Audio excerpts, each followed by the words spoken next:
Pourquoi nous ne sommes pas tous égaux face à nos émotions? On le voit bien que certains vont réagir de manière très intense ou vont vivre leurs émotions de manière très intense, alors que d'autres vont être beaucoup plus modérés. Certains, ce sera plutôt la colère qui posera problème, d'autres auront des difficultés avec leur tristesse et d'autres encore seront toujours pris dans la peur, dans différentes peurs et seront angoissés et stressés. Je suis Nadia Augusto, neurobiologiste spécialisée dans le burn-out, la dépression, mais aussi la gestion du stress et la gestion des émotions. Et aujourd'hui, je voulais finalement vous parler de pourquoi il y a ces différences individuelles dans nos relations avec nos émotions. Alors, tout d'abord, au niveau de la structure du cerveau, qui ne va pas être tout à fait la même pour chacun. Évidemment, les grandes structures de manière générale sont les mêmes, mais après, dans les détails, il va y avoir des différences. Et notamment, je peux déjà vous donner un exemple. On sait depuis longtemps, donc un exemple que je connais bien, on sait depuis longtemps que les personnes qui ont plus une asymétrie de fonctionnalité entre le cortex frontal, donc c'est à l'avant, gauche et droit, si le gauche est en hypofonction, c'est-à-dire qu'il est sous-actif, qu'il fonctionne moins bien, qu'il est peut-être un petit peu au ralenti par rapport au droit, donc parfois c'est le gauche qui est trop ralenti ou parfois c'est le droit qui est trop actif, hein, donc il y a vraiment cette asymétrie d'activité. Eh ben, on voit que ces personnes-là, en général, elles ont plutôt tendance à voir les différentes situations de manière négative et à vivre des émotions désagréables et à maintenir facilement les émotions désagréables, mais ont des difficultés à garder et maintenir et même vivre des émotions positives. Donc ça, c'est évidemment un trait qui peut être dominant chez les personnes en dépression ou qui ont fait même parfois plusieurs dépressions dans leur vie. D'accord ? C'est un peu l'histoire du verre à moitié plein et à moitié vide aussi.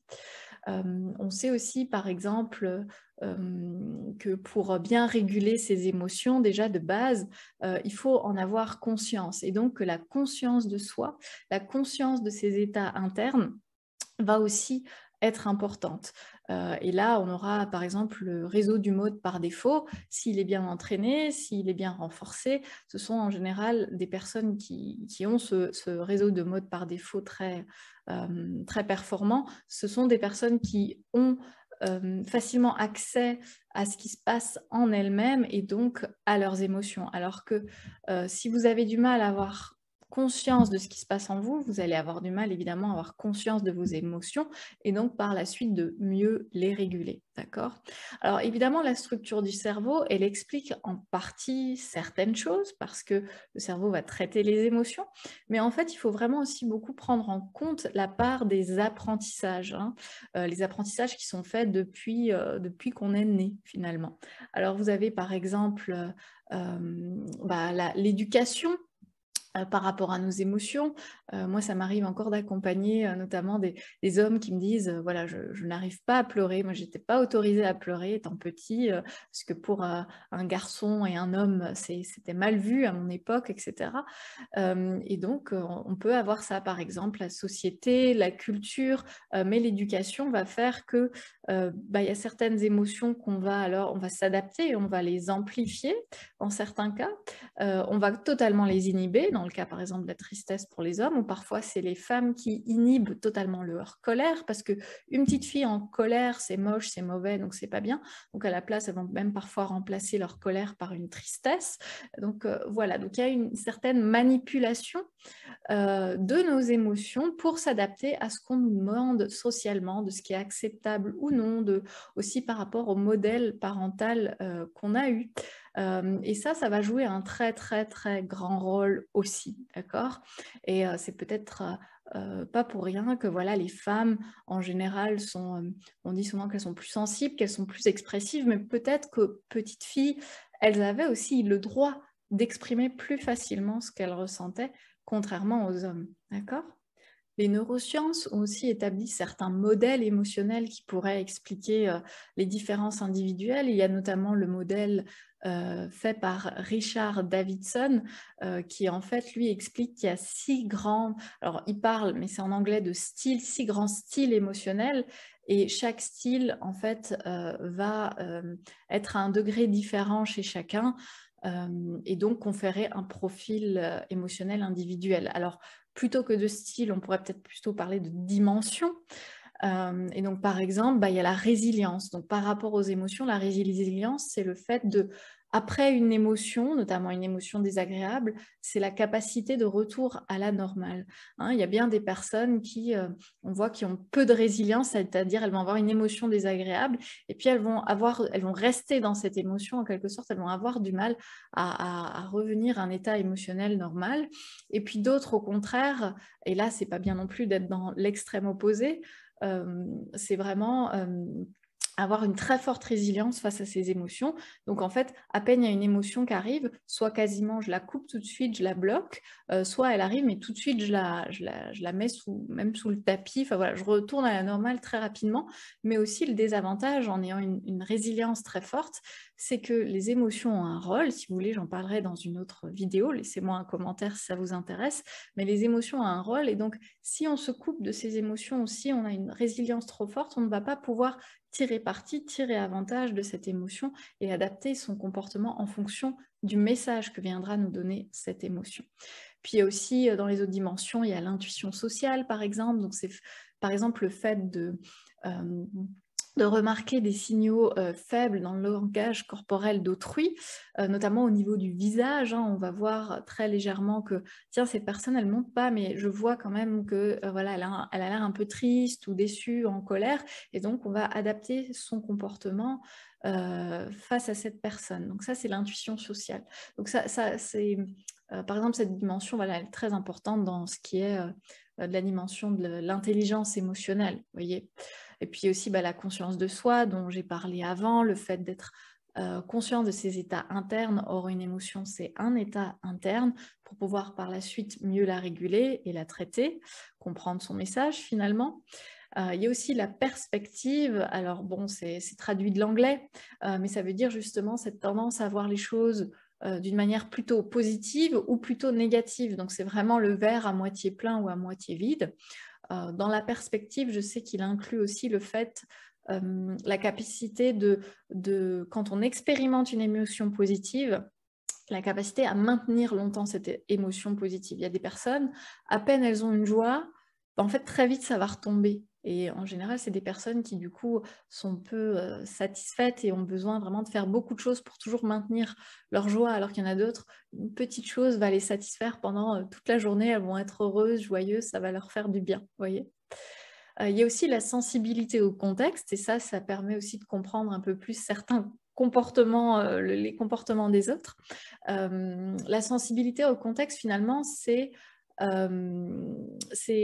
pouvoir s'adapter en fonction du contexte dans lequel on est. Donc, par exemple, quand quelqu'un qui a une sensibilité au contexte qui est faible, cette personne va souvent avoir des comportements inappropriés dans des contextes sociaux, enfin qui vont être jugés une fois de plus comme inappropriés. Mais par exemple, voilà, l'extrême, ce serait par exemple d'être joyeux ou même d'avoir un fou rire alors qu'on est à un enterrement. Non, ça se fait pas trop, même par respect, par la famille, etc. Il y a un contexte social où dans ce contexte, c'est mal vu de rire et d'être joyeux. Vous voyez, donc c'est ça, la sensibilité au contexte. Une fois de plus, si vous avez une sensibilité au contexte élevée, c'est bien, mais après à voir de est-ce que vous ne vous suradaptez pas ou vous ne suradaptez pas vos émotions au contexte social.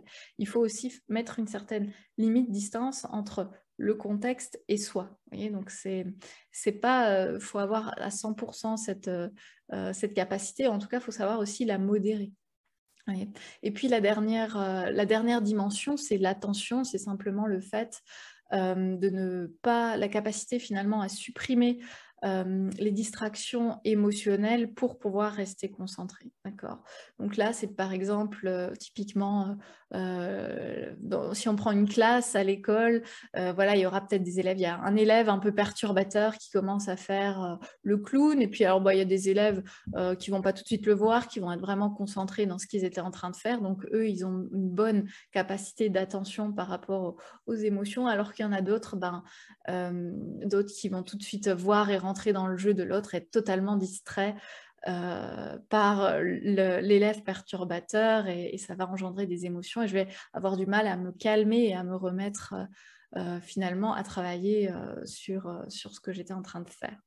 Voilà, donc en fait, on voit très bien que les différences individuelles, c'est pas que dû à notre cerveau. Et puis d'ailleurs, le cerveau, il se change, on peut le changer au cours de la vie. Et d'ailleurs, toutes les différentes capacités, je vais vous mettre, si vous voulez, le lien du test, parce qu'on peut tester son profil émotionnel où ils évaluent pour chacune des 6 dimensions, des 6 styles en anglais, quel est votre niveau, où vous en êtes, et vous pouvez voir, alors c'est que en anglais, hein, le test n'est que en anglais, mais vous pouvez voir où sont vos faiblesses quelque part. Et puis vous savez, il y a aussi des techniques qui existent pour entraîner ces faiblesses.